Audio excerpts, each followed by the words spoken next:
వికారాబాద్ జిల్లాలో అవినీతి తిమింగలాల వేట కొనసాగుతోంది. లంచం డిమాండ్ చేస్తూ ఏసీబీ అధికారులకు చిక్కిన ఇద్దరు మహిళా పోలీసు అధికారులపై కేసు నమోదైంది. వికారాబాద్ మహిళా పోలీస్ స్టేషన్లో విధులు నిర్వహిస్తున్న ఒక ఇన్స్పెక్టర్ మరియు ఒక సబ్ ఇన్స్పెక్టర్ లంచం తీసుకుంటూ రెడ్ హ్యాండెడ్గా పట్టుబడ్డారు. ఒక కేసు విషయంలో అనుకూలంగా వ్యవహరించేందుకు వీరు బాధితుల నుంచి భారీగా నగదు డిమాండ్ చేసినట్టు తెలుస్తోంది. బాధితుల ఫిర్యాదు మేరకు రంగంలో దిగిన యాంటీ కరప్షన్ బ్యూరో అధికారులు పక్కా ప్లాన్తో దాడులు జరిపించి వారిని అదుపులోకి తీసుకున్నారు. రక్షించాల్సిన వారే భక్షకులుగా మారడంపై స్థానికంగా తీవ్ర చర్చ జరుగుతోంది. ప్రస్తుతం ఏసీబీ అధికారులు వీరిపై కేసు నమోదు చేసి లోతైన విచారణ జరుపుతున్నారు.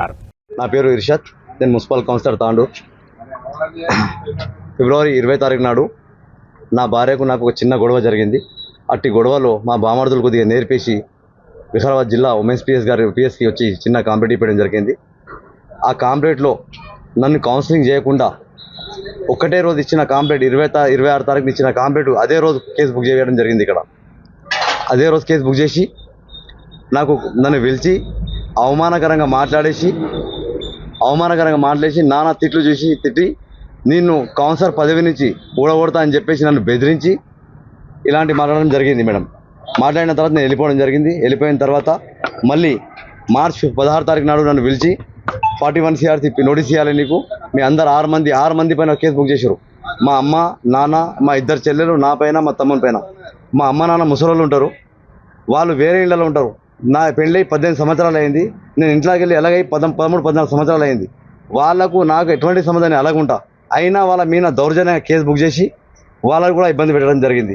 ఒక చెల్లెలు హైదరాబాద్లో ఉంటుంది, ఆమె ఇక్కడ రాదు, ఆమె కూడా కేసు బుక్ చేయడం జరిగింది. ఒక చెల్లెలు ఇంకో ఇలాంటి దౌర్జన్యంగా సిఐ సరోజ మేడం గారు భయపెట్టి వాళ్ళ దగ్గర అవతల దగ్గర డబ్బులు తిని నా రాజకీయ పదార్థులు కూడా మా బామర్దులు వెంట ఉండి వాళ్ళతో డబ్బులు ఇప్పించి దౌర్జన్యంగా నా మీద కేసు బుక్ చేపించిన తర్వాత 41 CRC బెయిల్ ఇస్తా అని చెప్పేసి నన్ను పిలిచి మళ్ళీ నలుగురికి మళ్ళీ 16 తారీఖు నాడు అందరూ రావాలని చెప్తే మేము నలుగురు, మా అమ్మ నాన్న నేను అందరం కలిసి వచ్చిన తర్వాత మళ్ళీ మా నలుగురితో సిగ్నేచర్ చేపించుకొని మీ ఇద్దరు చెల్లెలది ఏమైనా నన్ను అడిగి మిగతా మొత్తం కావాలంటే మాత్రం ఖచ్చితంగా ఒకరికి లంచంగా 10,000 చొప్పున 60,000 రూపాయలు ఇస్తేనే మీకు బెయిల్ ఇస్తా, లేకుంటే మీకు జైలు పంపిస్తా అని చెప్పేసి CI Saroja madam and SI Rani madam చెప్పడం జరిగింది.